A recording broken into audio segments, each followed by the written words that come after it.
Last time on Riverdale, Jason Blossom's autopsy revelations has shook the very foundation of this quiet town. Speculations run wild after Cheryl Blossom dramatically placed herself into custody, stating that she is guilty. Guilty of murder? Who knows? Guilty of calling beloved Betty Cooper a dumb cow? Definitely. Speaking of Betty Cooper, did we perhaps witness a crack in her kind demeanor? While we fully support Miss Cooper's murder threat toward Cheryl, we can't help but wonder, what else is Betty Cooper capable of?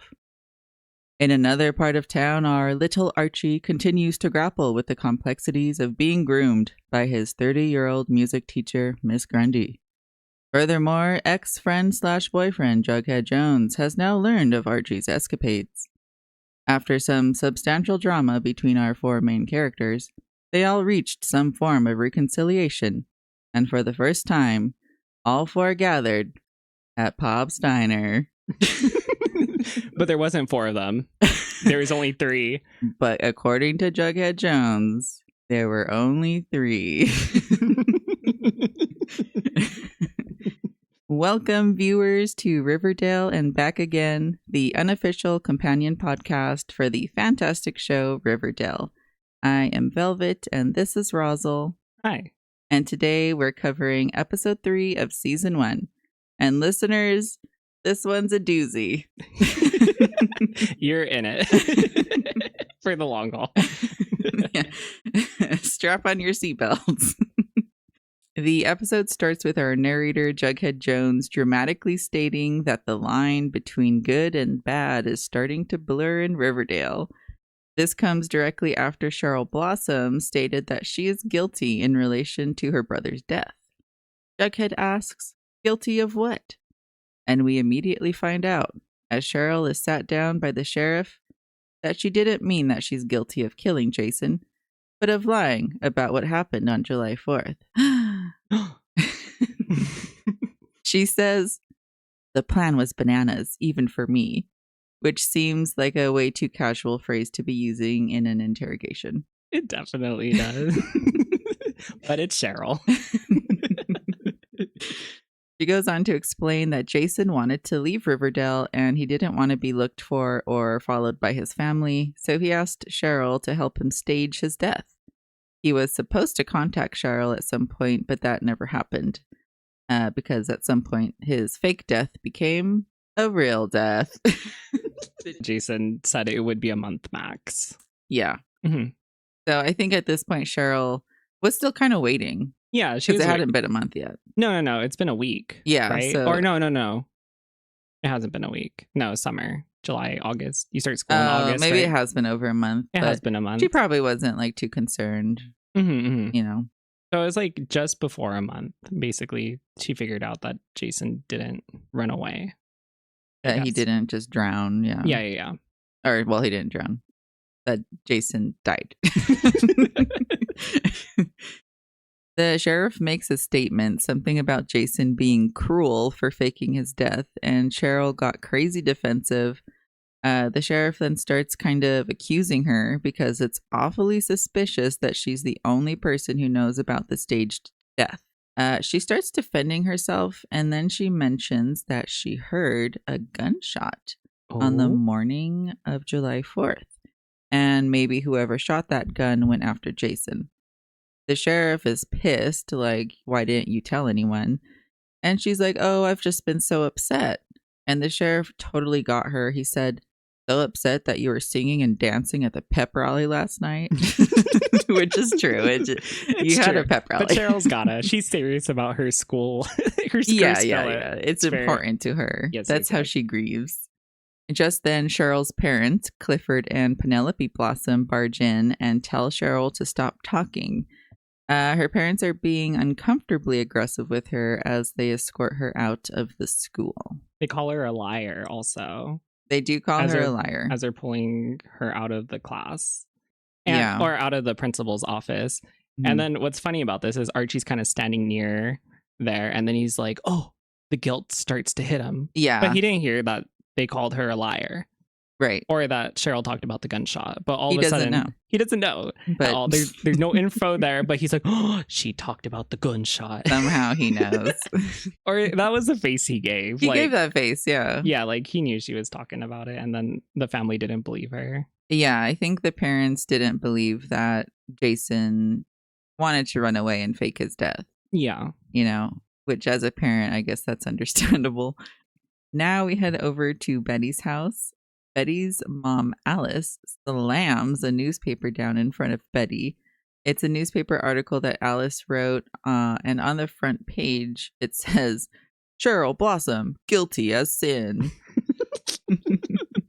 Betty is upset and tells Alice to stop sensationalizing Jason's death, but Alice just has this satisfied smirk on her face the entire time. The show really wants us to hate Alice, and a lot of people do, and that's understandable. But here in this house, she's just committed to her job. She's committed. That's really what it is. Because she even says, oh, we own the register. We have a responsibility to keep the people informed. Informed, yes.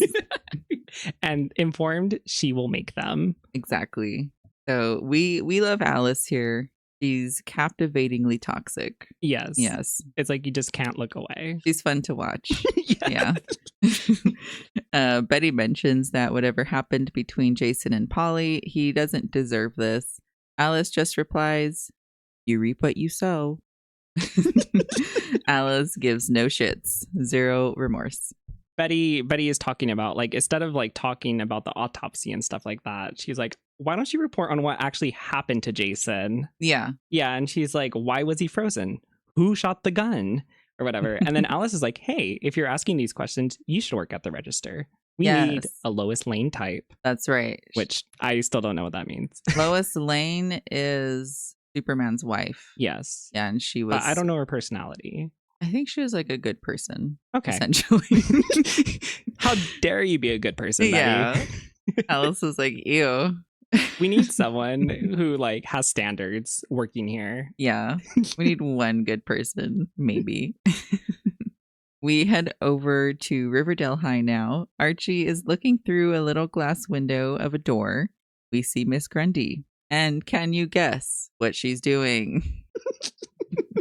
That's right, listeners. She's playing the cello.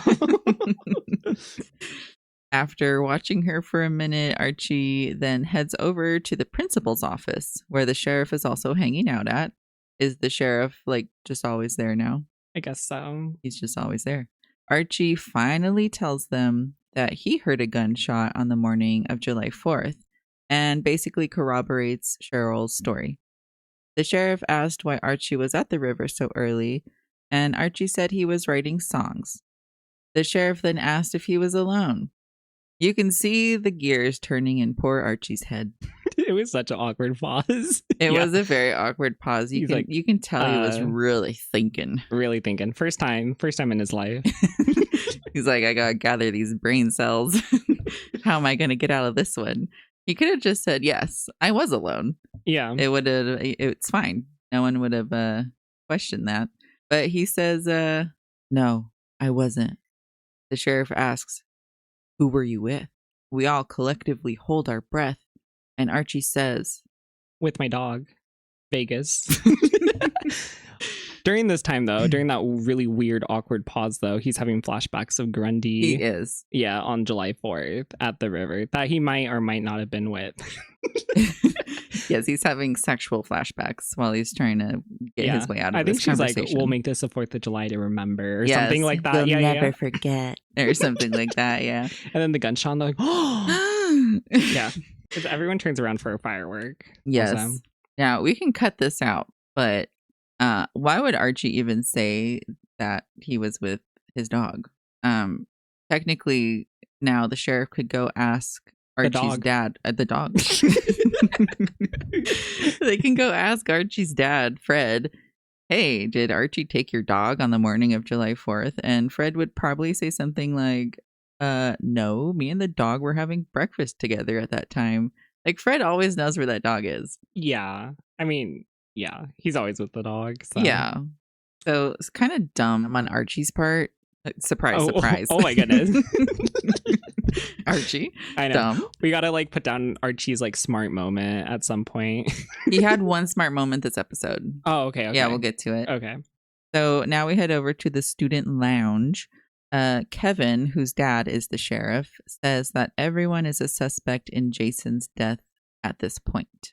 And we get another product placement. Actually, did you want to talk about Veronica's line where she said, "Not me, girl"? Yeah. Yeah, after Kevin says that him, Archie, Betty, and Veronica are murder suspects, Veronica's like, "Not me. I don't know these people." Which is true. We get another product placement. Kevin says they should binge Making a Murderer on Netflix again. Betty says she's busy writing a paper, and Veronica announces that she has a date. Ooh. I do have something to add, though, about the Making a Murderer on Netflix. Yeah. Okay, so he said, let's re-binge that tonight. I looked it up, and there was like one season at that time. I guess a new season came out after the show. Mm-hmm. That season is 10 hours. Casual binge. A casual, like, let's casually just re-binge the whole entire show tonight. Rosal. Yes. Be serious. Could you binge watch 10 hours of Riverdale? I could. Yeah. But could you do it tonight? Dang. Okay. All right. All right. But I'm just saying, it's a little crazy to be like, but they've done this once already. Yeah. They already binged it once. Yeah, they already did it. Which, have we with Riverdale? You're right. Okay. All right. Sorry. I'm being unreasonable. Well, no, you have a point because Making a Murderer is not Riverdale. True. Chuck Clayton then enters the scene and calls Veronica Velo, which I don't think we ever hear again, and says he'll pick her up at 8. Betty warns Veronica that Chuck is kind of a player, and Kevin says, "Who cares? He's hot." The hottest of hot, actually. And the varsity coach's son. Which in Riverdale is basically like dating a Kennedy. Which is a weird reference for people their age. Yeah. Like a Kennedy? Do we know, are Kennedys popular still? I don't know. Well, it didn't hit us. It didn't. So. Yeah, it did not hit us. Next, we head over to a new area for us at Riverdale High. It's the room for the Blue and Gold, which is Riverdale's student newspaper. Betty is there cleaning, and we have Jughead leaning in the doorway with his arms crossed. Jughead enters and he's like, if printing journalism is dead, then why am I here? The room looks really disheveled and unused, but Betty wants to bring it back with Jughead's help. She knows he's writing a story about Jason's death, and she wants it to be published by the Blue and Gold. Yes. Jughead says, okay, and this is a reference. Jughead says, Riverdale's very own In Cold Blood. Which is what Veronica called Riverdale in episode 1. Yeah. And I looked it up, and it is like a murder, like bad town type thing. Okay. But Riverdale wasn't I don't know. Was it a bad town? I guess it was. I guess it happened like over Riverdale's becoming a bad town. Yeah. Ever. Yeah. But for Veronica to just move there and then be like, this is a bad town. That's true. A little spooky. That's true. She didn't know yet, or did she? Who is Jason Blossom and what happened to him? Jughead is skeptical to join the Blue and Gold because, the student newspaper doesn't sound edgy enough for him. But Betty convinces him to join after making it pretty clear that she wants to find out the truth about Jason's death. Yeah, and there's a little cute moment because it's like, oh, you'll have complete freedom. And then she's like, except like I'll edit and I'll suggest things. And then Jughead's like, that doesn't sound like complete freedom to me, but I guess I'm in. But I'm in. And when he says that, Betty's face lights up. Mm-hmm. And we love to see Betty happy. She then gives Jughead his first assignment, which is to get information on Dilton Doily and his scouts. Because remember, they were the ones who actually found Cheryl at the river's edge on July 4th. And no one is talking about them. Jughead swipes his nose, which I guess is a way to say that he's on the case. Yeah. I don't know. I wrote that too because it was just kind of out of place. It seemed a little weird. Yeah, I didn't expect Jughead to do that, to be honest. Whenever someone swipes their nose, that's not what I think of. Mm-hmm. Yeah. Next, we go to Archie's house. Fred and Vegas are both sitting in the living room and simultaneously lift their heads to the sound of Archie opening the door. Fred confronts Archie because, of course, the sheriff talked to him about what Archie told him. Fred's upset because Archie told him that he was on a camping trip with Jughead on the 4th, and Archie should have come to Fred before going to the police, which is very true. Archie gives him crazy attitude, and Fred grounds him for 2 weeks. Archie says something like, "Sorry, I'm not perfect." And Fred says, "Yeah, you've been far from perfect. Get him, Fred. Get him." It's like, you want to make it 3? I know, threatening him with another week of... The Archie's like, no, 2's okay. Yeah, he just turns around. Oh, fine.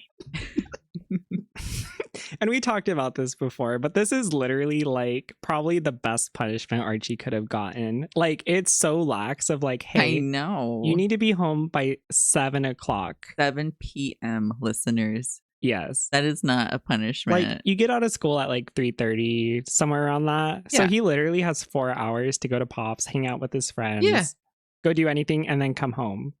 It's literally just like having like a curfew. And also a normal high schooler at 7 p.m. I mean, you have homework. Yeah. You need to eat dinner. Exactly. So it's really not that big of a deal. 7 p.m. is kind of dinner time, actually. It is. Like, go home.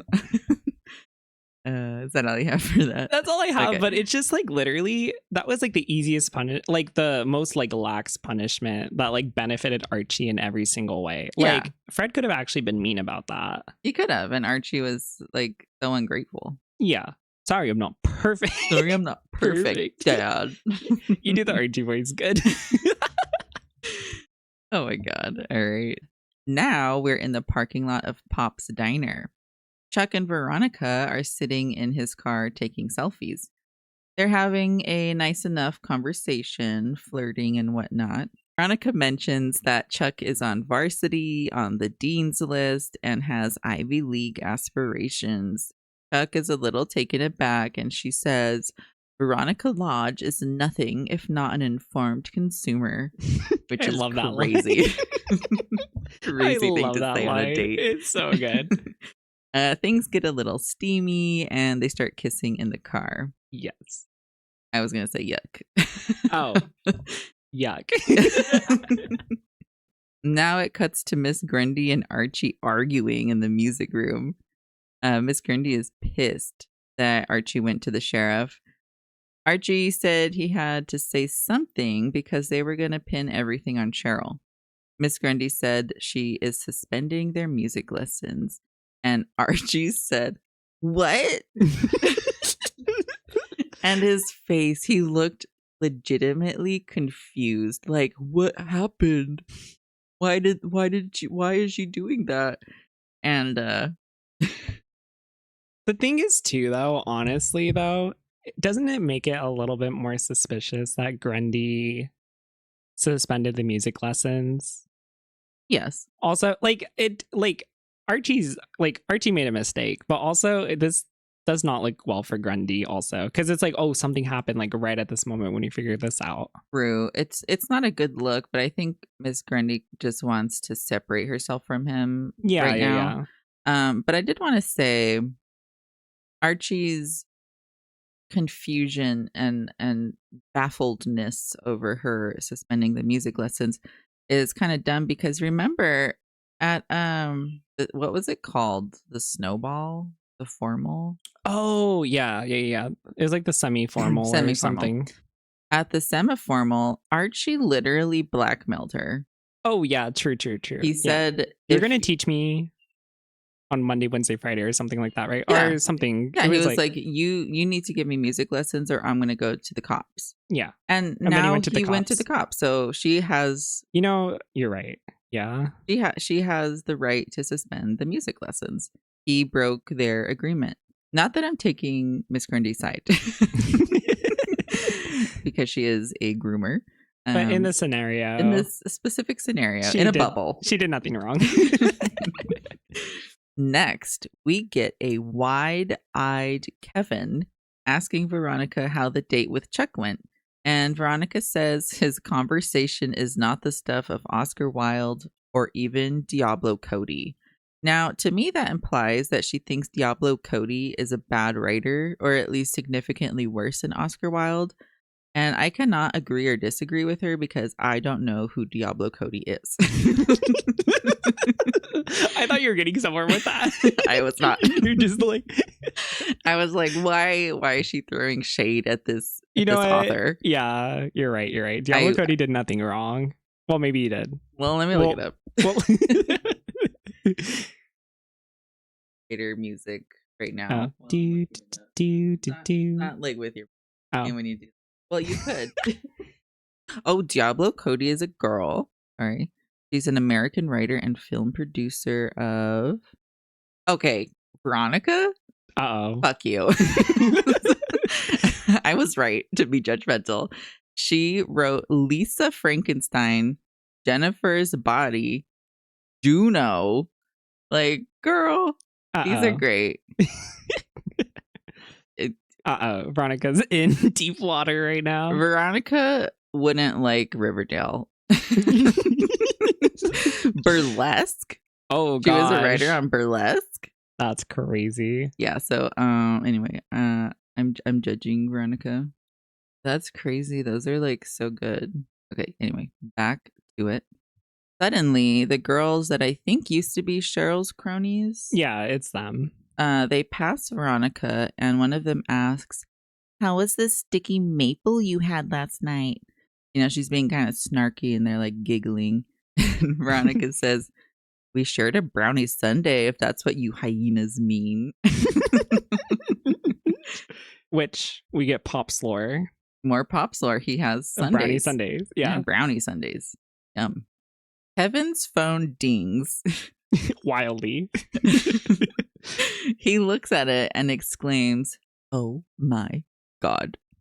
We get this amazing camera angle and swoosh noise as Veronica yoinks the phone from his hands. The color also like dulls out. Also. Yeah, the color drains from the scene. It's so crazy. Veronica sees the selfie she took with Chuck last night, but it was edited to make it look like her face was covered in maple syrup. I don't know if it's really been explained yet, but Riverdale is known for their maple syrup. So it's like a thing, which is what Kevin says. And Veronica says, "No, Kevin, it's a slut-shaming thing. And I am neither a slut, nor am I going to be shamed by someone named, excuse me, Chuck Clayton." Amazing. Now, listeners, here I need you to start paying good attention because I will be having a crash out later over some of the happenings that are happening right now. So Veronica threatens to cut the brakes of Chuck's car, and then Betty chimes in. Yeah. Betty's like, "Oh, well, like, we should go to Weatherby." And then Veronica's like, "No, like, he won't do anything. Mm-hmm. He's the coach's son." And then she's like, "Well, I could write about it in the Blue and Gold," which the Blue and Gold was closed yesterday. Right. True. And just came out, and all of a sudden, like, okay, I mean, I'm not saying anything wrong against Betty, but it just opened yesterday, and then all of a sudden she's like, it's in full production now. Is gonna read this Blue and Gold thing, yeah. And then it's like, "No, Betty, you're someone who follows the rules," or whatever. She says something like that. She says, "Spoken like a true good girl who always follows the rules." There you go. And then Veronica goes and gives Kevin the phone back. Yes. But along with giving the phone back, slams him into the locker. Like hard enough to like dent the locker. It was really like, "Pah!" Decimates him. Yeah. And then Veronica's like, "I don't follow rules. I make them. And when necessary, I break them." Yes. Kevin was an innocent bystander here. I know. Poor Kevin, man. He didn't just do anything. Couldn't. Oh my God. Poor Kevin. Like, lended his phone away and then gets slammed into a locker because of it. For no reason. Yeah. And And then Betty starts running after Veronica, and Veronica says, pay attention. You want to get revenge on Chuck Clayton with me? Awesome. But you better be willing to go full dark, no stars. What do you say? In or out? And then Betty's like stunned. Yeah, she's like, I put Betty stunned, and so am I. So are we. Yeah, so just keep that in mind. Full dark, no stars. It cuts to Veronica cutting a warpath through the boys' locker room. She bumps into a scantily clad Archie, full abs on display, and struggling to keep his towel wrapped around his waist. The shot right before that, the towel was wrapped around him, though. Like, it was actually tied. Yeah, and then when him. She approached him, it just like explodes off of him. And then he's like, oh, trying to catch it. He's like fumbling it. And they need us to remember that Archie does, in fact, have abs. Don't forget. Archie is confused and tries to stop them, but Veronica shoves him into the locker also. Another casualty. Veronica then marches up to Chuck. Chuck is like a B&V menage right on. Oh, yes, he does say that. I did not write that down. That line was so weird. Okay, you can continue. It was so creepy. I just had to put that in. And she shoves her phone in his face and demands that he takes the sticky maple picture down. He's like, what's the problem? You're not exactly virgin territory after your closet date with Andrews. Betty cuts in to defend her, and Chuck then says to Betty, and I gag, if you want to ride the Chuck wagon, that can be arranged. Betty's hand goes to her chest like, egads, how distasteful. And Veronica demands again that he take the picture down. And he says something like, that attitude of yours may have worked on the betas in New York, but you're in bulldog territory now. Yeah. And what do they do? And then Moose. Moose was the first one. Bark. They start barking, man. Oh my god, it's crazy. But Moose was the first one. I just want to put that out there. Moose was the first one, and he lost points for me. Yeah, he really had to meet his straight quota this episode. Yes, I think he had to put himself back on like the straight side of the spectrum right there. Yeah, and it was disappointing because I am intrigued by Moose's character and I want to see where it goes. Yeah. But he just barked. That's the biggest at ick. Veronica. Which is like, ooh, okay. Side note, we get a view of Chuck's bare torso. And just keep in mind here, this is supposed to be a 16-year-old. He looks like Terry Crews. Yeah. It's like sculpted. It's crazy. Sculpted. Huge, I know. Betty and Veronica accept defeat in this moment. As Chuck's like walking out though, he's like, you could fight back, but you're gonna only make it harder. He does say that. Yeah. So it's just kind of like kind of gross. It is kind of gross. All right. We cut to Dilton Doily training the Adventure Scouts in front of the building that is the Adventure Scout building. Yes. I don't know. That wasn't important to say. And he's like saying this crazy line where he's like, and in that moment of hesitation, you're dead. All of you are dead. Dilton has these scouts lined up like they're in the freaking military. Oh yeah. He like what? Like the Navy? Like he runs He's a like tight doing Navy. drills. Like, what are you doing? It's crazy. And keep in mind, Dilton is the same age. Like they're all the same age, right? Yeah. Dilton's in school. Yeah, they're like sophomores, right? Or yeah. So Dilton is training. I don't know. It was so funny. They're younger, right? They're probably like a little bit younger, but are they all in high school? Oh, I don't know. Oh, maybe they're not. Maybe they're in middle school or something. Maybe they're in middle school. Yeah. Okay. We can cut that then. No, it's fine. It doesn't matter. It's funny though. Like it's just like all of you are dead. To middle schoolers. It's crazy. Jughead approaches Dilton to ask if he or the scouts heard the gunshot on July 4th. Dilton is being super snarky, but meanwhile, Jughead spies from the corner of his eye one of the scouts looking toward him, distressed. Oh. Oh my God. But Dilton's saying, we didn't hear any gunshot or anything weird. I think, oh, wait, doesn't he say something like... With the birds? Yes, yeah. Okay, so he's like, we didn't hear anything weird. And then Jughead's like, did you see anything weird? He does. He gets up in his face. Yeah, gets up in his face. And then Dilton's like, a white-winged crossbill, a long-eared owl, and Cheryl sitting by the river, soaking wet. So he's a little snarky. Yeah. We love Dilton. But yeah, the other scout looks at Jughead, and then I think it just cuts, right? Yeah, Jughead notices that something's up with this scout. Mm-hmm. But yeah, then we cut to a class. I think geography. I saw like a globe. I saw a globe. I put history, but I think... History or geography. Yeah, it's something like that. We got our second class in Riverdale. Yeah, that's why it was important. Third. Oh, music class. Music. Yeah, we got music, biology, and now history / geography. Geography. One of those. Cheryl is there. She whispers to Archie. She says, "Thanks to you, I'm not the girl who cried gunshot." I got to do this one. I got to do this you one. Got it. As a thank you, she wants to grant Archie one wish.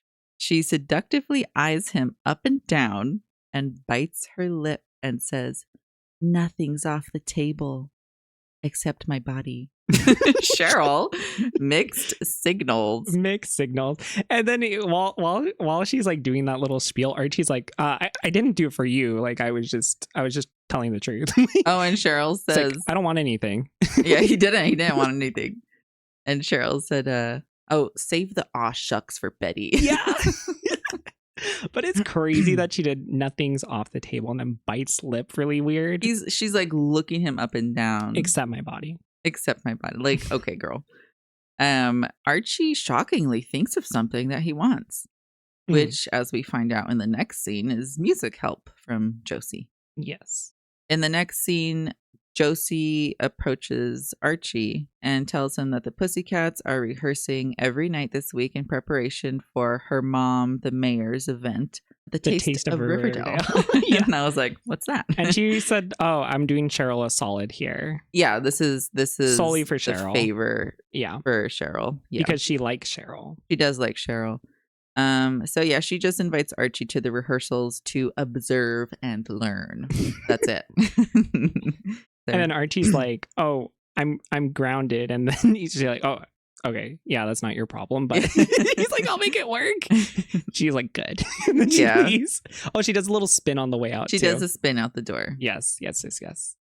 Now we are at the Pembroke with a very distressed looking Veronica sitting at her table on her phone. Oh my God. And looking at the comments under the sticky maple picture. Did you write it? I did. I did. Okay, here, wait. I have separate screenshots for those. I was cracking up at these. They were so good. Okay. Here, let me pull this up because these are crazy. All right.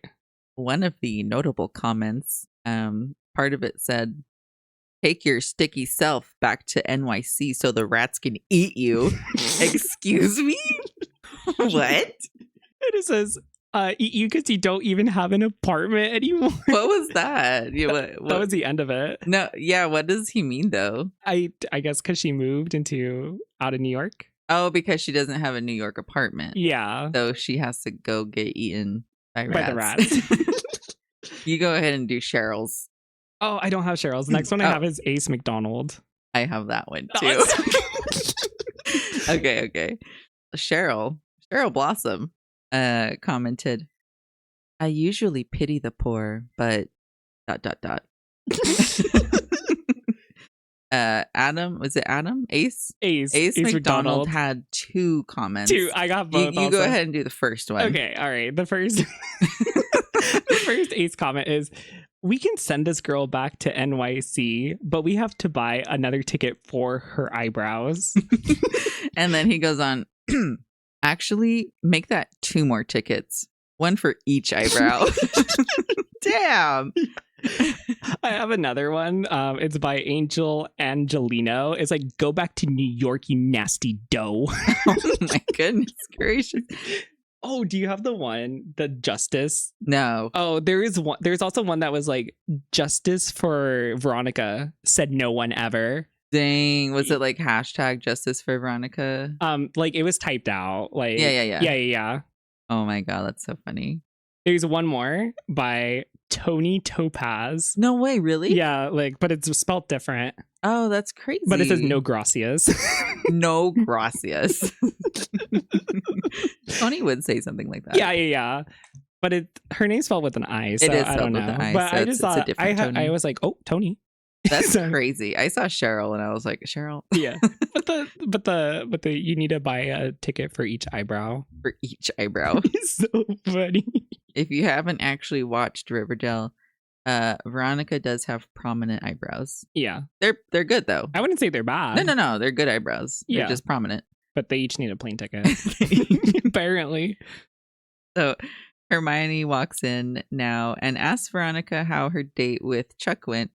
Veronica says some generic comment about him being an ass, and then she gets a call from Betty and asks if she can take it. In the next scene, Veronica is walking into the blue and gold, and she finds Betty and a group of girls sitting with her. I do have a question about this, though. Yeah. Okay, so like school's happening this day, right? So did Veronica go home for lunch? Like that's the only thing I could imagine. Unless this is after hours. No, the only thing I could think of is that Veronica was at home like at breakfast time. Oh. And Betty was probably there early because it's Betty. Okay. That's the only thing I could think of. Yeah, it's just like the timeline is so short. Yeah, because it was weird. like, oh, you did the pep rally yesterday. That's true. The pep rally was like, literally yesterday. So it's like, is this like 2 days or is it 1 day? Did she go home for lunch? Like, I know the date with Chuck Clayton was at night. So this is the new next day. Okay. Yeah. Okay. Betty says she's been asking around, seeing if anyone has had a similar experience with Chuck and his posse. We are then introduced to Ethel Muggs, who shares her story. She explains that she had a brief conversation with Chuck and helped him with a pre-calculus problem in the library, and that was it. But apparently the next day, Chuck went around telling people that him and Ethel basically hooked up. And they wrote sloppy seconds on her locker, which is a weird thing to do. It is. Yeah. Then the scene gets crazy. Cheryl enters. Yeah, Ethel is interrupted by none other than Cheryl Blossom. Dun dun dun. And she's like, yeah, you think you have it horrible? Wait. First she says, yes, we all know your tragic origin story. Betty cuts in to comfort Ethel, saying, that's horrible. And then Cheryl says, not as horrible as being a suspect in your own brother's torture murder case. And then Cheryl says, River Vixen practice starts in 5 minutes, sluts. So, and then Ethel cuts her off. Go Ethel. Yeah. And mentions that Chuck and his posse keep score. And that it's a game for them. Mm-hmm. Yeah. So Veronica asks what she means, and Ethel explains that each, quote, conquest earns the boys points that they keep track of in a notebook. And Betty is like, okay, we need to go find undeniable proof of this notebook. Also, I think Cheryl is like interrupting during this time, right? And she is like, oh, like that book is just a suburban legend. Yes. Yeah. And as Veronica's saying something about the book, she's like, oh, like, hold it, Frida Shallow. Yeah, she calls Veronica Frida Shallow. Jason was co-captain and would never allow it. Okay, also, too, we just figured out that Jason was not only captain of the water polo team, but co-captain of the football team. Yes, so we were right. He was booked. He was booked. He was double booked. Which is crazy. So I think this episode, they're really trying to show that Cheryl is defending Jason for everything. Yes. Because earlier the sheriff was like, oh, it's cruel that Jason wanted to fake his own death. And she was like, he wasn't cruel. She went crazy. And then now she's like, Jason would never allow that. So she's really defensive of Jason in this episode. Yeah. But Veronica's like, regardless of Jason or whatever, I know what happened to me and I know what happened to Ethel. Yeah. And I know we're both not lying. And then she's like, I'm going to go full scorched earth on those privileged, despicable miscreants. And Cheryl, you better back off, basically. Yes. Because you don't want to get caught in the crossfire. So pay attention to that one, too. She's going to go scorched earth. So full dark, no stars. Scorched earth. In this scene, it really solidifies that Cheryl is definitely not a girl's girl. Not at all. This was a terrible scene for Cheryl. Yeah. But we still love her. We still love her. But a little tone deaf. This scene was bad for her. It was a bad scene for her. So now we're at Pop's Diner. One of the scouts, the one that was looking at Jughead weird, is having a sundae with presumably his dad. The dad gets up for something and suddenly appears Jughead crouched on the booth like Batman while stealing the cherry off of the scout's sundae. Jughead asks him why he looked so nervous when he was talking to Dilton while now eating the ice cream sundae. The scout immediately spills the tea and tells Jughead that it was Dilton who fired the gun on July 4th. Jughead is so shocked. For once, he stops eating. Oh. But Dilton wasn't shooting at anything specifically. He was like shooting at targets or something. He said they were doing target practice. Oh, yes. And he said, what did he call Dilton? He says Dilton is a hardcore survivalist. Hardcore survivalist. If we don't protect ourselves, no one will. And Dilton's like this little shrimpy guy. Dilton is a shrimp. So it's really silly that he's the hardcore survivalist. It's great. Also, too, okay, it is kind of unbelievable, talking about believability in Riverdale, that like the dad went to go pay. He went to go pay for the food. Okay. Which is, I don't know, that's kind of weird also. Because I know later on, Pops drops the check in front. Okay. Yeah. So anyways, he goes to pay, but then like he doesn't turn to ever look at his kid in the booth. No. Like Jughead just like, where did Jughead come from? Where did he come from? Yeah. I don't know. He was just there. And the dad just never saw like just some other kid in the booth with his threateningly stole the cherry. Like also too, okay, this kid did nothing wrong and Jughead like stole the cherry. Well, it's Jughead. Off his sundae. I guess so. He's got to be a little. But you know what I mean? Edgy. Like if he stole Dilton's, Dilton would have shot him. Oh, you're right. Okay. You're right. Okay. This scout seemed very nice. Yeah. I have a weird line. Just roll with it because I was confused. So now we're at Archie's house. He's sneaking out of his window to attend the Pussycats rehearsal. Yeah. Yeah. It does cut to them. So he sneaks out the window and then it just cuts to them in the music room or in the like rehearsal room or whatever. I think it might be like the student lounge or something. Is it the like student that. Lounge? Yeah. So, but then only two of them are there. Yes. Not the singer, the other two. The two other girls in the band. Yeah, and then Val is like explaining them, and Melody is our technique queen. Yes. Which I don't know what that means. And then Val is the songwriter. Yeah, Valerie is the songwriter. And then Archie's like, "Oh, you're a songwriter? I would love to." And then Josie barges in. Everyone's face drops. Yeah. Yeah, they were just having a nice conversation, And then Josie barges in and asks what Archie wants to gain from this experience. And Archie says he wants to hear them play his songs. Which I think is a little crazy. A little bit. Yeah, it was a little... Like the first time, I guess the thing is like the first time it was like fine. Like when he first got introduced to the Pussycats or whatever. Because he didn't like do that, but it's a little weird of being like, hey, I want you to play my songs. Yeah, it was a little bit weird. Josie says, "Oh, you think you're qualified to write songs for us?" Archie says, "Yeah." Then she says, "For divas of color?" Archie says, no. Oh, but also when she says the diva's a color, Val and Melody like They roll their side-eye each eyes. other. Yeah. I noticed that.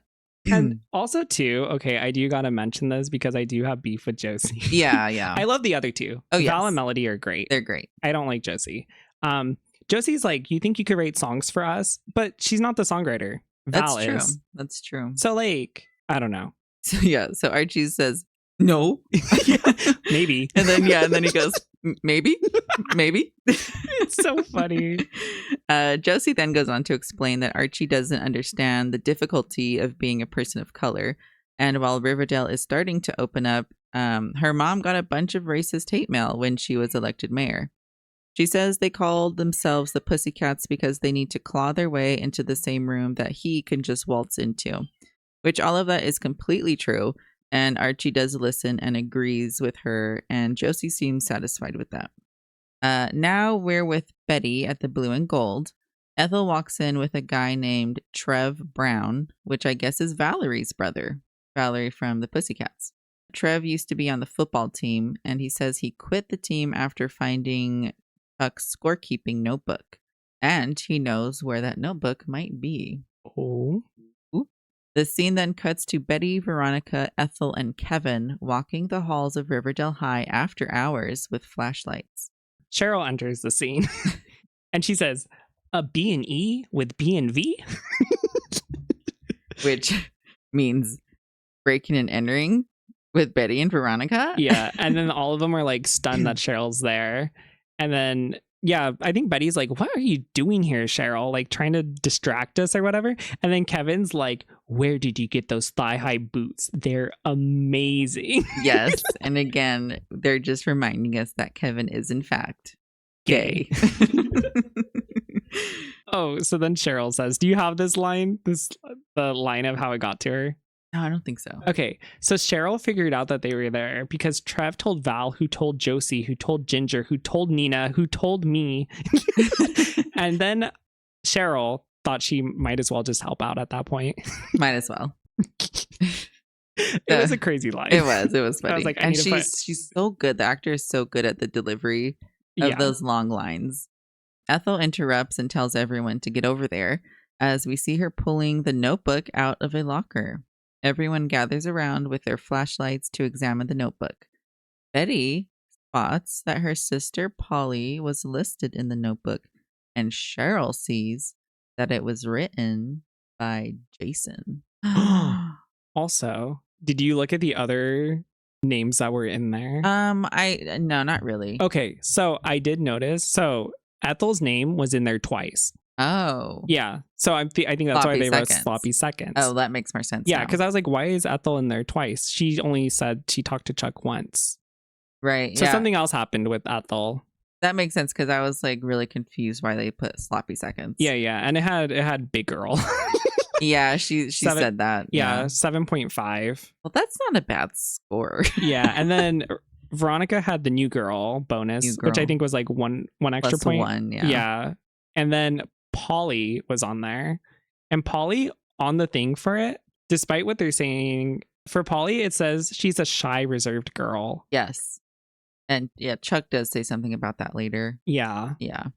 So Betty steps away for a second and Cheryl is just in disbelief and says that maybe she doesn't really know Jason. Betty is rightfully pissed about everything and, says this is how men like Chuck and Jason see women, just objects to be abused. Veronica snaps a picture of the notebook and says they can show it to the principal and Betty can use it as the cover photo for her expose. And Betty's like, no, we need revenge and I have a plan. She says, you want vengeance? You want to go full dark, no stars, Veronica? I'm with you and I have a plan. Thank you for saying the whole line because it's relevant. Yes. So Betty and Veronica's anger right now, I would say, is matched. Betty is now on board to go full dark.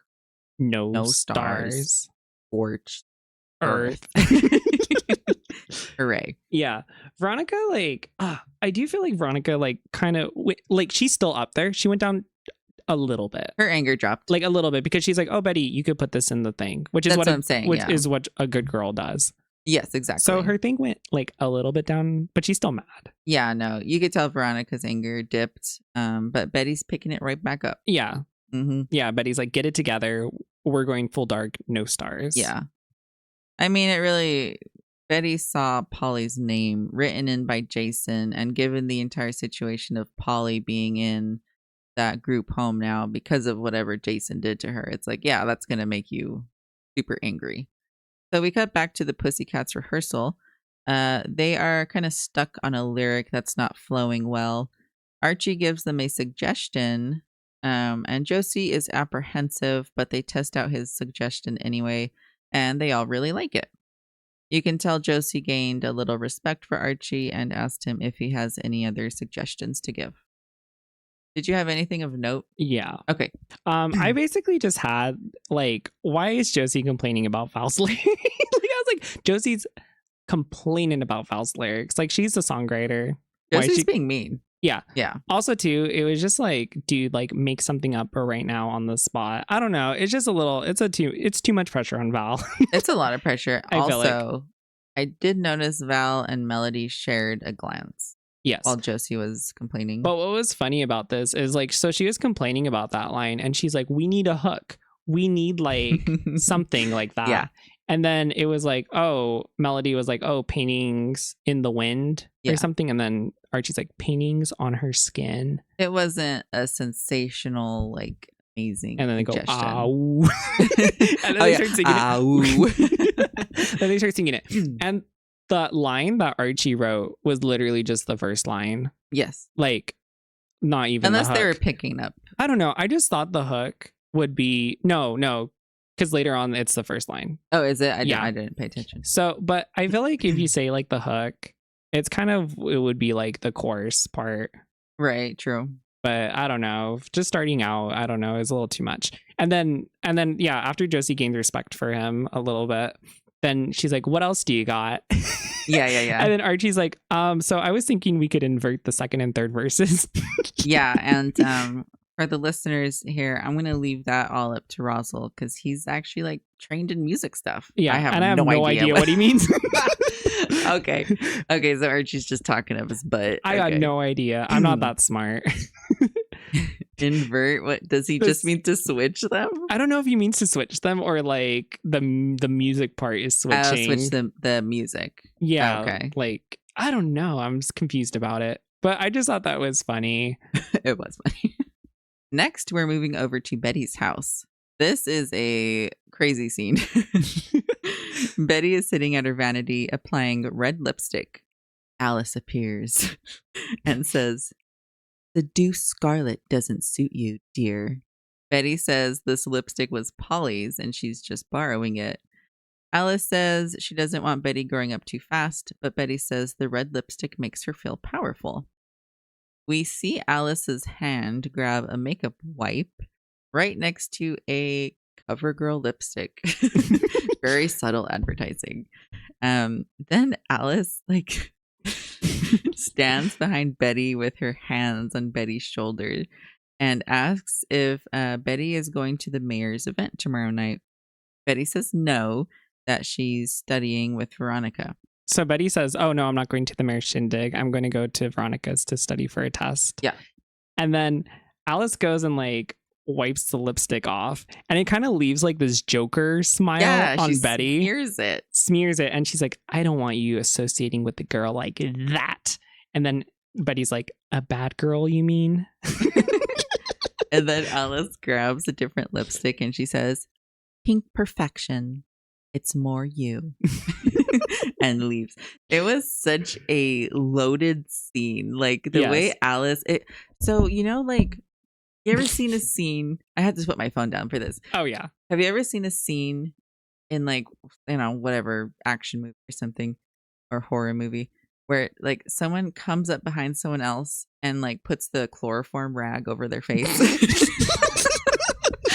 That's what it looked like to my God, me. it was literally that. Okay, It that was was like the perfect way to describe it. It was creepy. It was really tense. It was super tense. And Yeah, also yeah. Betty poker face the Poker entire face the whole time. And then she just like wipes the makeup off. Alice wipes the makeup off Betty. Yeah. And then like they're just same pose the whole time. And then like the lipstick is like just smeared across her face. Yeah, it's so awkward. Crazy. And she doesn't fix it. Like they're still sitting there really weird. I think there's like a weird what do they call it? Like a power, like they're competing for power or something. You know what I'm talking about? Yeah. Because Alice and Betty they have a lot in common personality wise. Alice just uses it for evil. She wants the info. Yes, Betty for the register for the attention and the exactly the audience and stuff. But Betty just wants to figure out what happened. We cut to Pops, where Betty walks in. Oh my God, I'm sorry. She's wearing the Seduce Scarlet lipstick, a light blue jean crop top, and corduroy khaki skirt. And can I just say, Lily Reinhart can make anything look good because that outfit on anyone else would be a no. Did you notice that outfit? Oh, yeah. I did also wrote too with Seduce Scarlet. Perfect. We recognize But no, it. the outfit was a little strange. Did you talk about the song as she's walking in also? It was like, shut up. It was so funny. This is kind of the first time we're seeing Betty in a different light. She's being like sexy, right? Yeah. This is her first time being sexy, so I'll excuse the outfit. But like, holy crap, that was ugly. She looked good, but only her. The pairing of the blue jean crop top with corduroy khaki skirt. Yeah. And I do have to admit, she doesn't look as good in the Seduce Scarlet. Alice is right. Alice was kind of right. I'm sorry, but the pink Perfection lipstick does look better on Betty. Yeah. Sorry. I'm sorry, Betty. Yeah. We love you. But she needed the lipstick to feel powerful. So, exactly. It's fine. Anyway, so at Pops, we see Chuck sitting at one of the booths. Betty approaches and sits across from him. She starts kind of propositioning him, and he is shocked. He says something crude about Polly. He says that she was a prude by day and a freak in the sheets at night. Betty holds it together, even though you can tell she's like fuming. She's like shook for a moment. Like, trying to, but she pulls together very fast. Yeah, she keeps her mind on the mission. So she invites Chuck to hang out at Ethel's house tomorrow night because Ethel's parents are out of town and they have a hot tub. And Chuck takes the bait. Yeah. And then there's like then he's like, I'll be gentle, which is awkward. But I love too, like when Betty leaves, like Chuck takes a bite of this fry. He does. And he has like this really weird smile also. I know exactly what you mean. They're really making him like huge. Like the smile is so scumbag. Huge. So scummy. Yeah. Oh my God. We cut to Archie's house. He's sneaking in after leaving the rehearsal. Fred, of course, catches him and they get into an argument. Archie is basically like, Dad, this is really important. Can you please ground me after the mayor's event? But because Fred, he helped write the song for the Pussycats. Yeah. He was like, this is the first time a song I wrote is going to be performed. I helped to write is going to be performed or something. But Fred is putting his foot down. In a rare moment, Archie actually says something pretty smart. Archie is like, fine, but you have to own it. And Fred's like, own what? And Archie says, if I had a football game tomorrow night, would you stop me from going? Fred is gooped. Truly. Oh my God. He's like, blah, blah, blah, blah, like trying to find his words. Archie has never done this to me. Like, whoa, Archie said something like smart. Oh my God. I don't know how to respond. But yeah, Archie was smart to say that because of course Fred wouldn't stop Archie from going to a football game. Archie calls him out saying that Fred doesn't care or respect Archie's pursuit of music. Fred does shut down the conversation, but you can tell he has some things to think about. Mm-hmm. All right. I have questions. Sure. Do you have questions on this next scene? Like the beginning? I'll just start. Okay. So we cut to Chuck. He's approaching these huge frosted glass doors. Yeah. Which is Ethel's backyard? Yeah, Question mark? Ethel's house is crazy. Like, what do Ethel's parents do? It looks like a freaking penthouse. To Chuck's surprise, Veronica slides open one of these giant glass doors. He's confused, but she says something gross about like, oh, me and Betty are learning how to share or something, you know? We have to stop fighting over Archie and we need to learn to share. Yeah, it was... Now, mind you, they've been in school for like 3 days. True. Like, also, too. And they're just... Or 4? And like Chuck 3 or is 4 just days. expected to know that Veronica and Betty are like... We're both squabbling fighting over Archie. Yeah.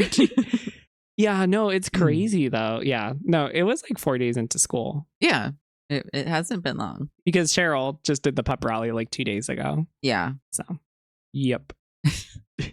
Now Chuck might be coming for Archie's title of biggest dummy because, come on, Chuck, this is obviously a setup. Veronica was just like yelling at you the other day. Yeah. You know. Anyway, Veronica leads him to the hot tub and my confusion grows. Is this an indoor hot tub and pool? Did you look around? Yeah, no, it's fully indoor. It looks like, you know, like there's like, it seems like a vampire. It's very vampiric. Yeah. Also, I would expect to see this in like a resort. True. Not a home. Yeah. But you know what? Go Ethel. Damn. Ethel is loaded. She's living her life. So Veronica gets in the hot tub and tells Chuck to get in seductively. Yeah. She says, and I barf, let's get wet. He asks, like, shouldn't we wait for Betty? Then we hear a door open. Oh. So we see Chuck's face. He's very intrigued. And then we see Veronica's face. And the best word I could use is startled. Concerned. Yeah, there's a lot of panic that is going on in those eyes. The camera cuts to Betty, but not our Betty. Dark Betty. Dark Betty wearing this black bob wig, a lace bra, a tight black skirt, black stiletto heels, and a choker necklace. And we all collectively say, oh.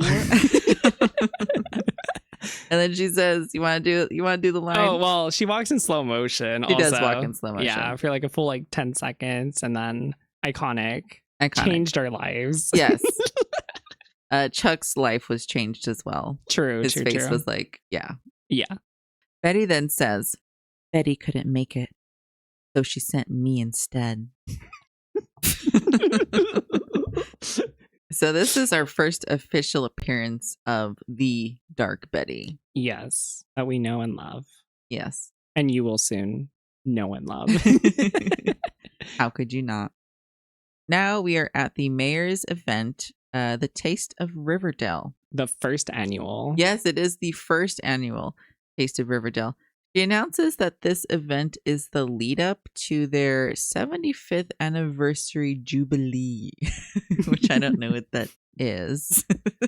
Like 75th anniversary jubilee. So they're having another celebration like right after this? Well, this one is actually a food festival. This one is a food festival. I think the Jubilee is like a gathering, probably. Like a big one. Yeah, because I think like they do like the Christmas Jubilee thing. And I think it's more of like a gathering potluck thing or something. But this one's more like, hey, taste the places around Riverdale. Yeah. I saw a sign that said, come sample the best food that Riverdale has to offer. And I thought, is it just Pops? It kind of is. And it kind of is. It kind of is. I saw something where it's like there's something for like pickles, I think, and there is like another one for like there's like a little pig, so I think it was like smoked pork or something. Okay. So there's some like barbecue place. Yeah. Okay. Very generic name though. Nothing Riverdalian. Right. Nothing sticking out here. Yeah. We then see Hermione handing out adorable mini milkshakes for Pops, and the mayor finishes her speech with "Bon appetit," and then the camera cuts to Alice just chugging a glass of wine like over her head. It was crazy. You got to survive the function somehow. I know, which it's a taste test or like a food festival. She's tasting. It can't be that stressful. Then we see Fred approaching the booth ran by Hermione. He says, well. Is this our first well? This is our first well. Our first. We're making history right here. We are. And then we will have like a little counter that goes ding or something, and then we'll have it do the thing. Well is a important phrase. Exactly. Fred is just bringing Hermione a glass of wine. Then fucking Miss Grundy shows up asking for a blue cheese slider. And please just go away, Miss Grundy. Why are you here? She's at every event. Literally every single event. God. She's one of the 3 teachers in the school. I was just, oh my God. Yeah, no, because she's handing out drinks. Now she's getting the food. She was serving first. Now she's getting the food. Just why do you have to insert yourself everywhere? Into every town function where there are kids. Also, she's trying to keep a low profile. Yeah. And she's right next to Archie's dad. But she doesn't know that yet. She doesn't know that until now. Fred recognizes her and introduces himself to her as Archie's dad. Her face drops. It really does. They're so suspicious. And he asks if they can talk.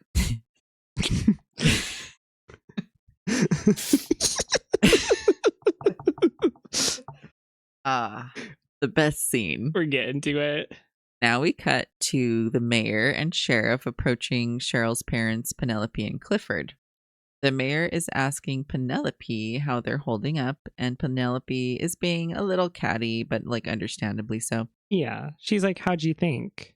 Like, yeah, how do you think my son's dead? Yeah, like, you've done nothing to catch the killer. Which is true. Like, what are you guys doing? Other than accusing Cheryl, their daughter. Yeah. So that's, she has every right to be a little bitchy here. Then walks in Alice Cooper. After chugging her glass of wine, mind you. Alice goes up to Penelope and what does she say exactly? She's like, she says something at first where she's like, oh, like, I thought I'd find you here or something, right? She starts out with that. She says, Penelope Blossom, I thought I'd find you here. Yeah, but then she's like, would you like to give me a quote regarding the... Yes. So Alice has the audacity to ask her for like a quote for her, for her newspaper. But her sentence is interrupted by the most brutal bitch slap of the century delivered by Penelope. Alice is thrown. Like flown into the air. Both hands flailing. Yes. Rams into the sheriff. Yeah, right into him. But it's so funny. Like the scene, oh my God, the slap is just so good. Because she gets slapped. And then midway through the slap, as she's like doing her like 180 spin around, then the arms go up and they start flailing. And then it like perfectly lands on Sheriff Keller's body. And then she's like on his chest or whatever. But oh my God, this slap is just, it was the most iconic slap. It has to be. Penelope starts yelling. She says, "How dare you, Alice Cooper?" she really enunciates Cooper. She's pissed. And then she says, "Printing my son's autopsy. He was tortured and shot and thrown in the river like a piece of garbage," which is super sad. Yeah. Like, Alice, why did you do this? But like, okay. Well, we know why. We know why, but opinions aside, it's like Penelope, she did just lose her son in a horrible way. Yeah. In also like a mystery way. Like, Alice, please. But Alice thinks they did sacrifice their son to the pagan god. Yeah. But still, Alice, Come on. Okay, also too, I know she chugged that wine, but I still feel 100% she would have asked that without that glass of wine. Oh, the glass of wine was nothing. It was nothing. That was actually her like taking a shot of like Red Bull. Yeah. Like she was just preparing herself for what she was about to do. She was like, I'm going to drink this so the slap doesn't hurt. Yeah, she knew like, what was coming. Yeah. Alice deserved that slap 100%. We do also love Penelope in this house. Yes. Yeah, she'll be a more prominent figure moving forward, but we do love her. Yeah. Josie sees the drama and gets on the mic on stage to kind of distract everyone. And they start singing the song that Archie, kind of helped them, right?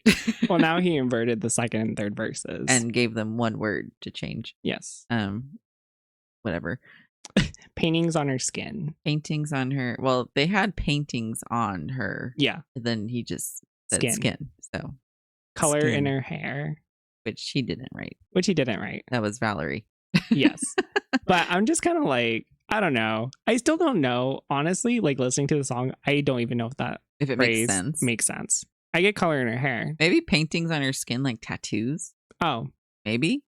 That's the only. Because it's like, if it's tattoos, it's like tattoos, dyed hair, and she's not doing it for anyone else. She's just doing it for herself, cool. I think, which is that makes sense. I think that's what so yeah, they start singing the song that Archie kind of helped them write. We see Archie sneaking up the stairs to watch the performance. There he also finds Jughead Jones. Oh. I don't know if you noticed this, but behind Jughead Jones, there is a statue of Santa Claus. What? No way. Wait, that's crazy. Okay. It was super funny. Just a fun fact. Jughead was like, was it worth it to sneak out for this? I think he said like the Munsters or something. Yeah. I don't know what that is. It's a TV show. Well, it's the TV, but I don't understand what he means by it. You're right. Maybe it's not Josie, but maybe it's I don't know. Maybe it's just because everyone's slapping each other. But that has nothing to do with the Munsters. That's what I'm saying. Like, I know what the Munsters is, but I don't understand what exactly he means by that. Yeah. Well, if anyone knows, please leave a comment. Please. Archie was like, I helped write that song, man. Shut up. Jughead then says, I love this quote. I would love to stay, but I gotta shake down an evil adventure scout. Yeah, true. See ya. Oh, but as they're listening, right before he leaves, though, like Archie's like, "Oh, like I wrote this song," and then they're doing like the "oh," and then they like do their thing, and then all of a sudden, just like the kick drum kicks in, it's like, and then Jughead's like, "Not bad." He does say that, not bad. Archie didn't not write any of that. Also. Like he gave one word and he gave one word. Inverted something. Inverted the second and third. Which Jughead doesn't know. Yeah. It's not Jughead's fault. Yeah. Archie said, I helped write that song, man. So Jughead's of course thinking he helped contributed like, a lot. Yeah. It's okay. We love Archie. So Jughead leaves and then Archie spies Fred and Miss Grundy next to each other talking. Fred was basically asking Miss Grundy if Archie has any real talent for music because he doesn't want to encourage a dream that's never going to happen, which might seem a little harsh, but he's not wrong for thinking that way. Yeah. And a little bit before that, though, like they're talking because they're doing like little small talk before they get to that point. And it's really awkward because Fred's like saying, oh, yeah, Archie says like Grundy is great and very supportive. And then she's like, oh, yeah. She's like, oh, yeah. oh. Like every single thing. And then, she's like, oh, that's very sweet of him. She does say that. It's really She's awkward. freaking out because she doesn't know what Fred's going to ask. Yeah, because he's like, my son talks about you all the time. And then she's like, yeah, it was super awkward. It's like normal stuff, but like she's just like, her face is like dying the She's whole time. panicking. Yeah. But yeah, Fred just wants to know if Archie has any actual talent. Grundy then says, that Archie is very talented. Then Fred asks her, what made you take an interest in my son? Oof. You can almost see images of Archie's abs flashing across her eyes. And then she says, Archie's a special kid. Barf, Miss Grundy, barf. Like, couldn't say anything else about him, though. It was kind of weird. Well, you're having a relationship with Archie and you literally just called him a kid. Oh, Ew. yeah, you're right. Like, yeah, that's kind of crazy. But yeah, when he does ask if she has like, if Archie does have like talent or whatever, Grundy does say he has unquestionable talent. She does. She says unquestionably. Yeah. Talented. Yeah. I guess. Or Which, whatever. like, I don't know. So it's like, okay, so Archie in this universe. In this Riverdale universe. Yeah. No, but I'm just saying, because like Josie was doubting him. Yeah. Or whatever. It's like established that Archie is actually a good songwriter. Yeah. Today we're establishing that Archie is talented. Even though he only added skin. In general, he is a good songwriter. Yes. In this show. Now the scene cuts back to Alice, who has completely recovered from the bitch slap and is ready to start more drama. She approaches Hermione and says, "Hermione Lodge, Park Avenue Princess, Decatur waiter," and then proceeds to drink a mini milkshake as if it were a shot of liquor. Again, you know, what's it called? Like, tilting her head back. Yeah. Very dramatic. It's so awkward looking. Like, she could not have drank that more awkward. To me, like, the way she was moving, it seems like she's drunk. Yes. Which makes sense. It makes sense, but all this stuff is stuff Alice would normally do. Oh, yeah. No, the drunkenness isn't. It does not affect her one bit. She just looks a little bit more like disheveled or whatever. Yeah. Like her movements. Hermione says, "Alice Cooper, no longer lactose intolerant, I see." So funny. Unfazed, Alice asks, "How's Veronica?" Hermione looks confused and Alice says, something like, "Oh, you didn't know the things they're saying about your daughter?" Hermione asks, "What things?"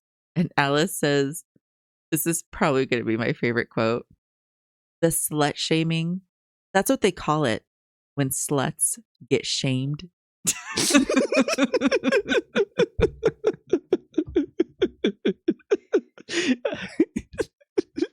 And this is such a callback to Veronica's quote earlier, which was, "No, Kevin, it's slut shaming. And I am not a slut, nor will I be shamed." Except by Alice. Except by Alice. And you can see Hermione also wants to slap the shit out of Alice, but probably doesn't want to lose her job. So she walks away and calls Veronica. Did you have anything to add there? Oh, as she goes to call Veronica, Alice is like, "You got to keep an eye on Veronica. You so easily get out of control." Yeah, Alice is still goading her on. Yeah, it's so good. Oh my god. Alice in this scene is just so good. Yeah, chef's kiss. 200%. Yes. So the scene cuts back to Veronica, ignoring her mom's phone call. Veronica sees Betty putting something in Chuck's drink and asks what it is. Betty says that it's muscle relaxer and basically it's going to work as a truth serum. Veronica says, "Maybe we should slow it down." And this is where my crash out begins. Betty approaches Chuck, who seems already pretty drunk, and he's relaxing in the hot tub. She asks Chuck if he wants to slow it down, and he says, "I'm too fast, too furious, baby." And what does Betty call him, Razzle? Oh God. Oh, I forgot what she called. No, I don't have that written. Betty calls him a good boy. Oh, she does. Yeah. Okay. And she says, "Good boy, Chuck." Like, oh, this is so gross. The ick is real. Yeah, the ick factor is high. So we cut back to not Jubilee, the Taste of Riverdale. Yes. And then Jughead, I thought Jughead would go further, but no, he's still in the place. He's just like walking down the stairs. Yeah. Or whatever. And he sees Dilton staying at the bottom. And then he goes and starts confronting Dilton about the gun. Basically, he's like, "I know you shot the gun on July 4th. Dilton Dilton, like his face, it looks like his entire career in life is going to end right then and there. Oh, Dilton says, oh yeah, like I had to shoot the gun. Yes. He's like, I had to shoot the gun because of the way this town is going. Mm-hmm. Okay, I do have a problem with that, actually. I actually do have a problem with that. Because, okay, so you know how I was complaining about Veronica saying, oh, it's in cold blood or whatever? Yeah. But okay, she did come like at the end of summer. Maybe she knew Jason drowned or whatever. Yeah. You know, like rumors could have went over. But Dilton was there day one when Riverdale became bad and shot the gun where everyone thinks Riverdale is bad. Yes. So he created the problem of the town that he's trying to protect everyone from. True. Because before this Jason Blossom thing, everyone thought of Riverdale as a nice town. A small town. A small, quiet, quaint town. Yeah, where nothing happened. Except for Dilton Doily shooting his damn gun. So that's what I mean. Like, I don't get Dilton in this moment because it's just like, literally, Dilton, you're the problem. He's the problem. He very obviously just wants an excuse to shoot a gun. Yeah. I get if he shot the gun later on, but he shot the gun on July 4th. Before. Which is when Riverdale got bad or whatever. Yes. Because nothing ever bad happened in Riverdale. Except for now. So I'm just saying it's a little weird. But Jughead's like, oh, like, well, you could come about your statement about the gun.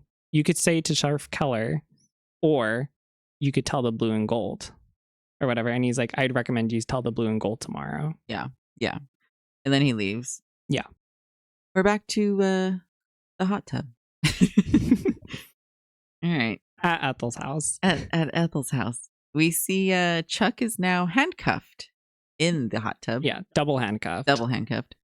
And Betty tells Veronica to start recording. Chuck's like, the water's kind of hot. And Betty says, time to squeal, pig. Oh my God. While being recorded, Betty tells Chuck to say what actually happened between him and Veronica that night. He wasn't giving a real answer, so Betty says, tell the truth or so help me, I will boil you alive. Yeah, and then it cuts to like this weird action shot of her holding like the remote. To crank the heat up. To crank the heat, like she's pointing it at the heater, and then the heater like going off the rail. Yeah, like it's blasting off. Like we are on a full like saw trap at this moment. Yes, this is now a horror movie. So Chuck does end up telling the truth, and Veronica ends the recording. You know, he admits that they just had their little date, and you know, they made nothing out, happened. And then he took her home. Yeah, and there was no, you know, sticky maple. Which is so gross. But Betty, dark Betty, yes, she is not done. Oh no, viewers. With her stiletto heel, she uses her foot to start pushing Chuck's head down into the water. Veronica looks terrified, but we see Ethel peeking her head out.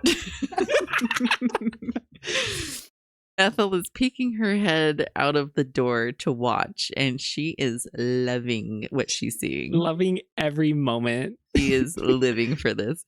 Betty is like yelling at Chuck, telling him to apologize for all the horrible things he's said and done to the girls at Riverdale. Yeah, she's like, oh, you like shaming people, Chuck? Prude by day, freak in the sheets by night. Like she's like, say you're sorry, and then is like stepping on him. Yeah, she's going crazy, and we love it. He does apologize finally, and then Betty says, good job, pig. While Ethel slowly closes the door while smiling. Yeah, it cuts back to Ethel like 2 or 3 times. It was so funny. She's having the time of her life. Oh yeah, right here. This is like the best night of her life. Yeah. Veronica, on the other hand, is telling Betty to calm down. Ugh. So she doesn't. Dark Betty then pours maple syrup on top of Chuck's head. Yeah, and then she goes a little off the rails. It also cuts to Ethel one more time right here. It does. Yeah. When she mentions sticky maple, It cuts to Ethel again. What is she doing? She's just smiling. Because I know I remember her smiling and like slowly closing the door. It might have been then. I think the first time she the first time she looks, and I think when Betty says sticky maple, that's when she smiles and then closes the door. And closes it. Yeah. So yeah, Betty goes a little off the rails here. She tells Chuck to apologize for ruining Polly. She says, "Do it, Jason. Say you're sorry for destroying me." Veronica is like telling Betty to stop, and Betty does snap out of it. And Betty just says, "I'm fine." We're done here. We're done here. And then she like stares at the camera. She's like, oh, like intense. It was intense. And I'll mention my crash out a little later. I'm okay right now. Okay. Are you? That scene was a lot. And I'm not sure if I have anything else to say about it at this given moment. Nothing else to add. Okay, great. Next, we cut to Archie at his house. He hears some construction noises outside and goes to check it out. He finds his dad, Fred, in the garage. Fred is turning the garage into a soundproof space for Archie to practice his music. Aww. While he's grounded. I know. Fred says that he met Archie's music teacher, Miss Grundy. And Fred says, they didn't make him like that in my day. Little awkward. Archie like starts stumbling over his words. Yeah. Archie is like, what were you guys talking about? Yeah. Does he say anything after that? I don't have Fred's anything after like, oh, like, Miss Grundy believes in you, so I believe in you. Yeah. It was like that type of thing. Okay. So then we cut back to Riverdale High. Betty has a stack of newspapers with her expose on the front page. Veronica approaches to say thank you, but she wants to talk about what happened. Betty's like, whatever do you mean? And Veronica is judging Betty's methods. Now here we go. Here we go, everyone. Let me just remind you earlier in this episode, Veronica threatened to cut Chuck's brakes, which can result in attempted murder or just murder, just plain old murder. Premeditated, mind you. Oh, true. Then she said she's going full dark, no stars, and scorched earth.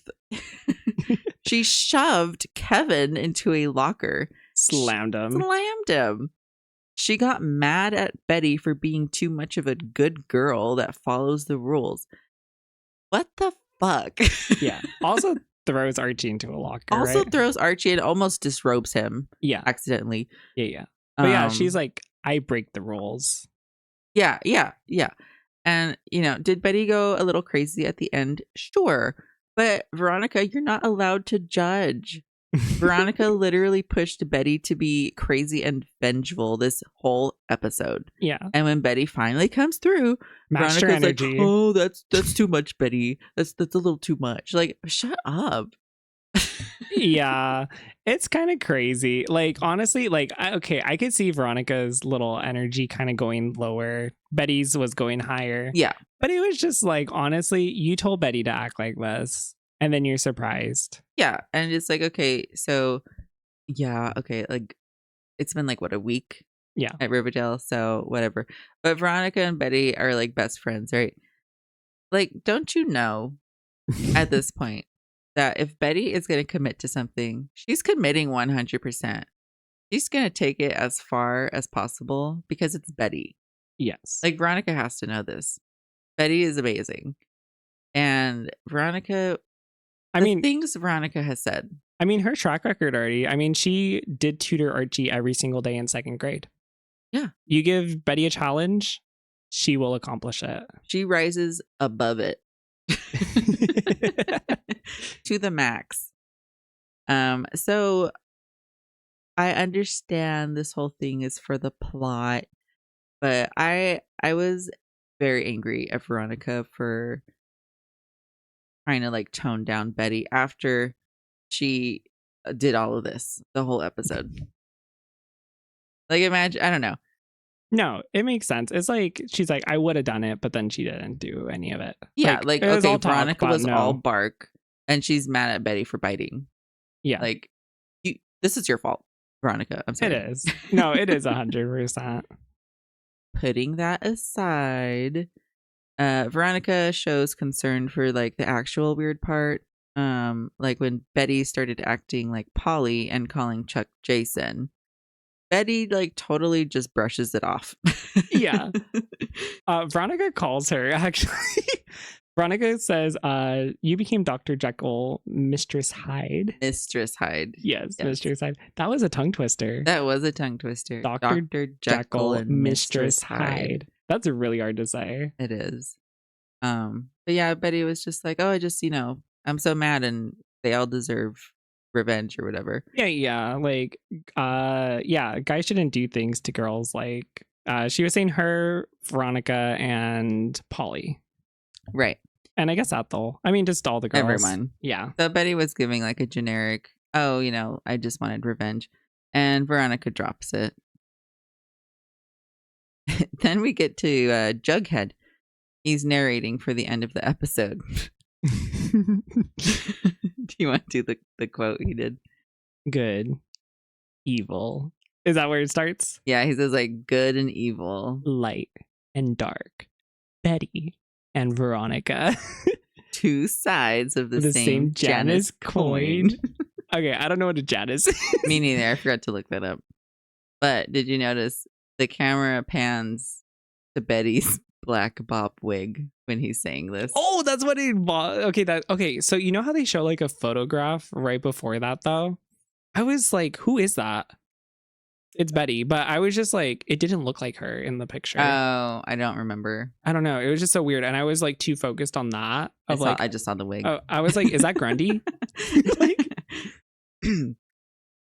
I think with this quote and why I say this whole like my crash out against Veronica, the whole thing was for the plot of the episode, which is basically like people who we think are good and people who we think are bad.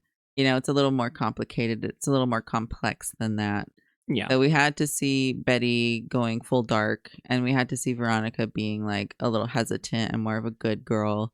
I fully disagree with Veronica still. Jughead goes on to say that after Betty's article was published, Principal Weatherby needed a sacrificial lamb. Luckily, the girls didn't get in too much trouble thanks to Veronica's mom. Yeah. Which I don't know.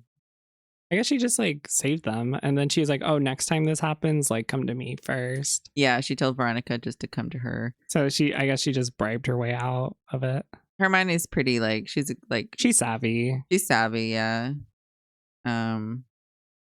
But Coach Clayton was forced to cut his son Chuck off of the football team. Yeah, and the 4 other guys that were part of the playbook. Oh, and the posse? Yeah. Okay. Okay, yeah. So that makes more sense because in this scene, Chuck and those 4 guys, the principal and the coach are all like walking down the hallway. And there's like a bunch of girls snapping photos of Chuck like, haha, we got you. And did I see those 2 cronies that were making fun of Veronica before there?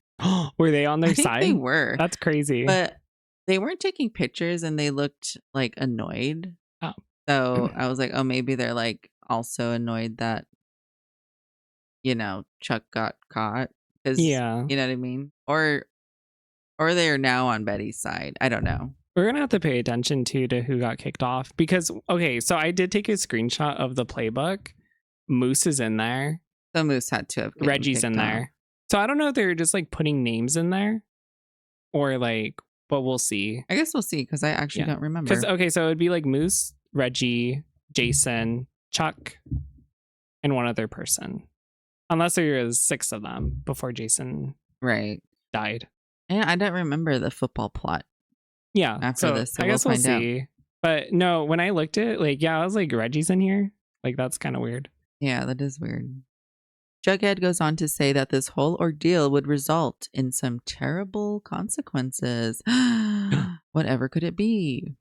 He also says that Betty and Veronica or B and V were now, possibly forever, Forged. So when they are walking out, Ethel thanks Betty and Veronica because she's like, oh, thank you. Like, thank you for doing this. And then Veronica's like, no, Ethel Muggs, you are the bravest of us all, or whatever. And then Cheryl says, hashtag justice for Ethel. She does. I was going to write that down, but I knew you were going to get that one. That's so funny. Oh my God. Cheryl with these hashtags are just, it's Hashtag so good. justice for Ethel. Yeah. Oh my God. The camera cuts to Betty holding the scorebook and throwing it into a trash can. She pours lighter fluid over it and sets it on fire. Cheryl is also there, and basically she apologizes to Betty. Yeah. She does the lighter, right? I think she does the lighter, And yeah. then throws it in. Yeah. But yeah, she was like, oh, like, hey, like the people who killed Jason hurt him, but maybe Jason hurt other people too, or hurt Polly. Yeah, and she said, I'm sorry if Jason hurt Polly. Yeah. So Cheryl did come around by the end of the episode. Yeah. Good and bad, light and dark. Betty and Veronica. Cheryl and Jason? Oh. Question mark. Now we cut to the music room. Miss Grundy gets jump scared by Archie. Archie thanks her for talking to his dad, and then he asks if they can start up their lessons again in a very seductive way. And Miss Grundy does not say no. Yeah. And Archie's like uncomfortably close to Grundy. Oh, they're like about to do it. Yeah.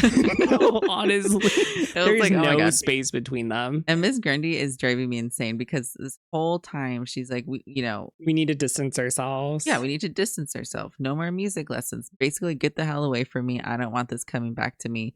And Archie gets, 2 inches from her and she's like, oh, fine. Easily convinced. Then we cut to the blue and gold. Jughead and Betty are taking the statement from Dilton. He's saying if the sheriff finds out he shot the gun, it could result in a misdemeanor and ruin his life. He says basically if he has a better story to offer, they need to leave out that he did that he shot the gun. Yeah. Jughead and Betty are intrigued, of course, and they agree. And then Dilton tells them that he saw Miss Grundy's car at the river's edge on July 4th. Oh. Jughead said Dilton Doily had just opened Pandora's box, and now there's nothing he or anyone else can do to save Archie. Really bad timing that this happened at exactly the same moment Archie re-seduced Miss Grundy. Yeah, definitely. Yeah, bad timing. That's all I have. Do you have that anything? Is the episode. I don't even want to say we're running out of time. We ran out of time. Yeah. 2 hours. We're at 2 hours. I'm just going to say we're just reaching the end of the podcast, I guess. This sums up our summary, our very long summary of season 1, episode 3 of Riverdale. But before we let you go, we would like to share our favorite quote of the episode. Rosal, what have you got? Well, you know what my favorite is. I think I know. Okay. Should I do the whole quote or should I just do the main part?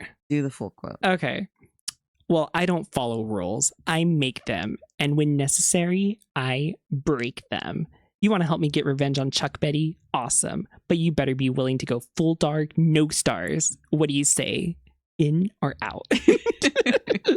But it's really that full dark, no stars. Full dark, no stars is such an iconic line. Yeah, when I heard that the first time I watched it, I mean, I got so obsessed with that line. Yes, we used it all the time. It kind of took over my life. As it should. It's a good one. We still use that line all the time. Like who says that? The gall for anyone to say that the Riverdale writers suck. Yeah. Excuse me. The only thing I could get them on is that they used In Cold Blood twice already. True. That's the only thing. Where's the originality? Exactly. My favorite quote, I had a lot to choose from, but it's Alice's quote. The slut shaming, that's what they call it when sluts get shamed. Oh my god, Alice is always giving though. She was giving the entire episode. Oh yeah, her at the Taste of Riverdale was just like, that was perfection though. That entire scene was crazy. Chug the wine, got slapped, flailed everywhere for more. Came back for more. Chugged that little milkshake really awkwardly. Yeah, she took it like a shot. Crazy. And then just like, oh my god, what a menace. She is a menace. Became lactose intolerant also. Yes. Oh god. And then just threw jabs at Hermione. She just wanted to cause chaos. Yes. She did a great job. Oh, is she actually Cheryl grown up? Possibly. Anyways, we would love to hear what your favorite quote of the episode was, as well as any other comments or questions you might have. So if you can, head over to the comment section and please let us know. If you're interested in commercial-free listening, bonus content, or if you just want to send some support our way, please check us out on Patreon. You can find us on Spotify, YouTube, and Patreon, all under Riverdale and Back Again. We will be uploading the next episode next Saturday, so make sure to follow or subscribe so you don't miss it. Thank you all for hanging out with us, and we are looking forward to hearing from you.